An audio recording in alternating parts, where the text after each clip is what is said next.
आपको मालूम है टी बैग का इन्वेंशन 1904 में किया गया था, वो भी एक्सीडेंटली थॉमस सुल्वीन द्वारा। दरअसल वो कॉस्ट कटिंग करना चाह रहे थे।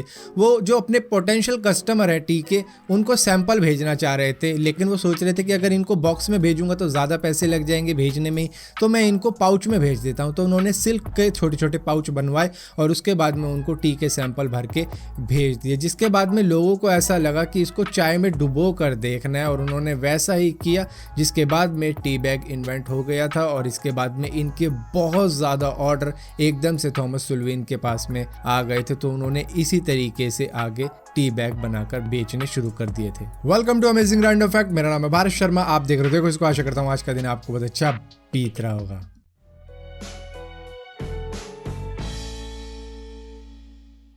आपको मालूम है यूएस मिलिट्री के डॉक्टर्स को शिकागो के अंदर ट्रेनिंग दी जाती है। अगर किसी को मतलब गोली लग जाती है कि भैया इस तरीके से आपको गोली निकालनी है, इस घाव को इस तरीके से रिपेयर करना है, क्योंकि शिकागो के अंदर सबसे ज़्यादा किस्से सामने निकल कर आते हैं, इसने उसको गोली मार दी, उसने इसको गोली मार दी।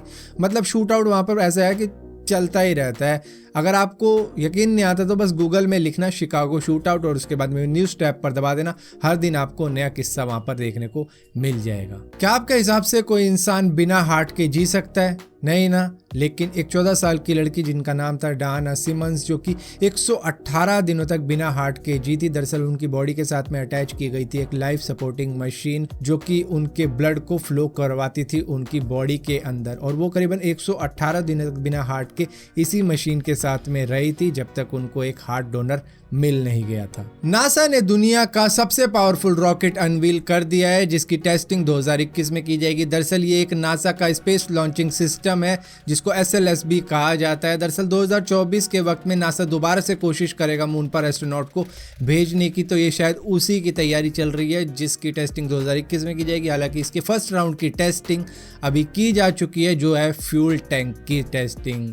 और बस इतना ही। 90s के वक्त में एक हॉरर मूवी आई थी जिसका नाम था कैंडीमैन, जिसके अंदर एक्टर थे टोनी टोड, जिनके मुंह पर जो मधुमक्खियां थी वो एक्चुअली में सारी की सारी असली मधुमक्खियां थी। और ये काफ़ी ज़्यादा स्कैरी वक्त था, जहां पर उनका कॉन्ट्रैक्ट कुछ इस तरीके का था, अगर आपको मधुमक्खी ने डंक मारा तो आपको हर डंक के हिसाब से $1000 मिलेंगे।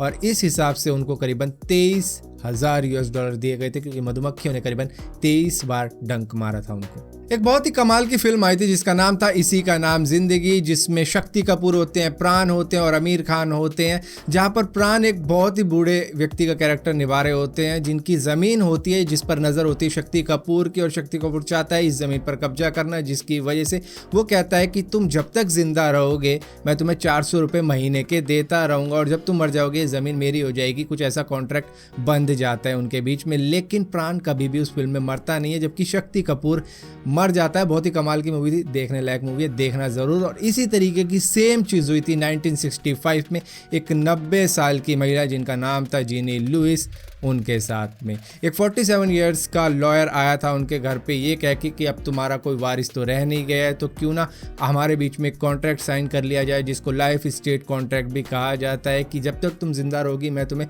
2500 फ्रांस देता रहूँगा, जो फ्रांस की करेंसी है। और ये इंडियन करेंसी में अगर कन्वर्ट करें तो आज के टाइम पर होते हैं करीबन 1,80,000 मैं तुम्हें मंथली देता रहूँगा। जिसके बाद में हुआ ये कि वो महिला 32 साल और जी थी, मतलब कि 122 साल की उम्र में वो जाकर मरी थी, जिसकी वजह से उस महिला ने उस अपार्टमेंट की एक्चुअल वैल्यू से डबल पैसे ले लिए थे इस लॉयर से। अब यहीं पर मैं आपको एक और फैक्ट बताता हूं जापान के बारे में, कि वहां पर दुनिया की किसी भी कंट्री के मुकाबले में सबसे ज्यादा बूढ़े इंसान मौजूद हैं। करीबन इस वक्त में भी जापान के अंदर 50,000 से भी ज्यादा लोग ऐसे हैं जिनकी उम्र 100 के पार है।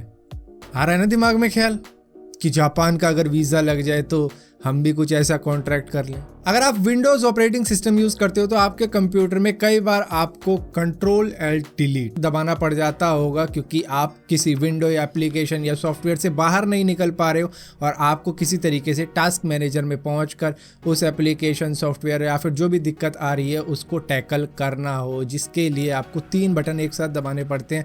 जिसकी वजह से बिल गेट्स ने भी, जो कि माइक्रोसॉफ्ट के ओनर हैं, उन्होंने भी कहा कि ये हमारी एक मिस्टेक थी और इसके लिए एक बटन ही नहीं होना चाहिए था। ऑस्ट्रेलिया की सिडनी के अंदर एक घर में से एक औरत के खूब चीखने की आवाजें आ रही थी, जिसके बाद में पड़ोसियों को लगा ये डोमेस्टिक वायलेंस हो रही है, यानी कि घरेलू हिंसा हो रही है। उन्होंने पुलिस को कॉल करके बुला लिया, जिसके बाद में पुलिस उस घर में एंटर हुई, जिसके बाद में उस आदमी को पकड़ लिया जो उस घर में था, और उसके बाद में पूछा कि तुम्हारी गर्लफ्रेंड कहाँ है या फिर तुम्हारी वाइफ कहाँ है। तो उसने बोला मेरी कोई है ही नहीं वाइफ या गर्लफ्रेंड, मैं तो यहाँ अकेला रहता हूँ। तो बोले कि लड़की के चीखने की आवाज़ क्यों आ रही थी फिर यहाँ से? कह रहा मैंने बहुत बड़ी मकड़ी देख ली थी जिसकी वजह से मैं चिल्ला रहा था और वो मेरी आवाज़ थी एक्चुअली में। फिलहाल के लिए अमेजिंग रैंडम फैक्ट्स की इस वीडियो में इतना ही था। अगर वीडियो आपको पसंद आती है तो इस वीडियो को लाइक जरूर करना, शेयर जरूर करना, और इसी तरीके की और भी वीडियो देखने के लिए इस चैनल को सब्सक्राइब जरूर करना, और सब्सक्राइब किया तो बेल का आइकॉन जरूर दबाना, वरना आपको मालूम मेरी चलेगा मैंने को वीडियो डाली भी है।